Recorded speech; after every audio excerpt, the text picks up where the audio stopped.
સુરેન્દ્રનગરના વઢવાણમાં નલ સે જલ યોજના હેઠળ નાખવામાં આવેલી પાઇપલાઇનનો થોડો ફોર્સ આપતા જ ફાટી રહી છે, જેના કારણે ડ્રેનેજનું પાણી પીવાના પાણીમાં ભળી ઘર સુધી પહોંચી રહ્યું છે। ઠેર ઠેર પાઇપલાઇન ફાટતા ખોદકામથી શહેરભરમાં અવ્યવસ્થા ફેલાઈ છે। વઢવાણવાસીઓમાં રોષ વ્યાપી ગયો છે અને ભ્રષ્ટાચારના આરોપો સાથે જવાબદારી નિર્ધારણની માંગ ઉઠી છે।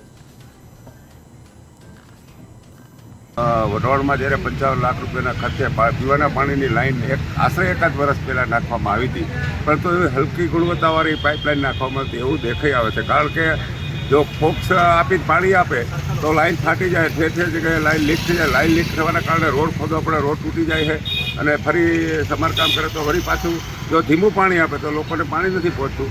તો મને એવું લાગે છે કે આ લોકોના જનતાના જે પરસેવાના ટેક્સના પૈસા હોય એનો ખરેખર ભ્રષ્ટાચાર થયો હોય એવું લાગે છે। 55 લાખ રૂપિયા ખર્ચવા છતાં આજની તારીખમાં 5-6 દિવસ સુધી પાણી માણાને મળતું નથી અને મળે તો બહુ ઓછા ફોક્સથી મળે। એટલે માણા પાણી વખત ટ્રાહીમાં પુકારી દીધું અને બહુ મોટો ભ્રષ્ટાચાર થયો હોય પાણીની લાઈનમાં વઢવાણમાં એવું મને દેખાઈ આવે છે।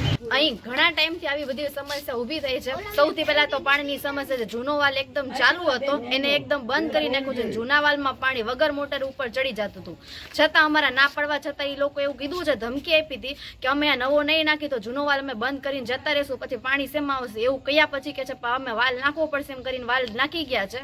અને ઉપર જતા આગળ એવી પણ સમસ્યા ઊભી કરી છે કે આગળ ખાડ કૂવાનો પાઇપ એ લોકોએ તોડી નાખ્યો છે। સમૂહ કરવાની વાત થઈ તો એ લોકોએ ના પડી કે ના અમે સમૂહ નથી કરવાના, અમારા કામમાં વસ્તુ આવતી નથી। ઉપર જતા ખાડા ખોદીને ગયા છે, ખાડા ખોદ્યા પછી બુરવાની વાત, એ તો કોર્પોરેશનનું કામ નથી, અમારું કામ નથી એવી પણ વાત કરેલી છે। અને જોડે જોડે રાઈટના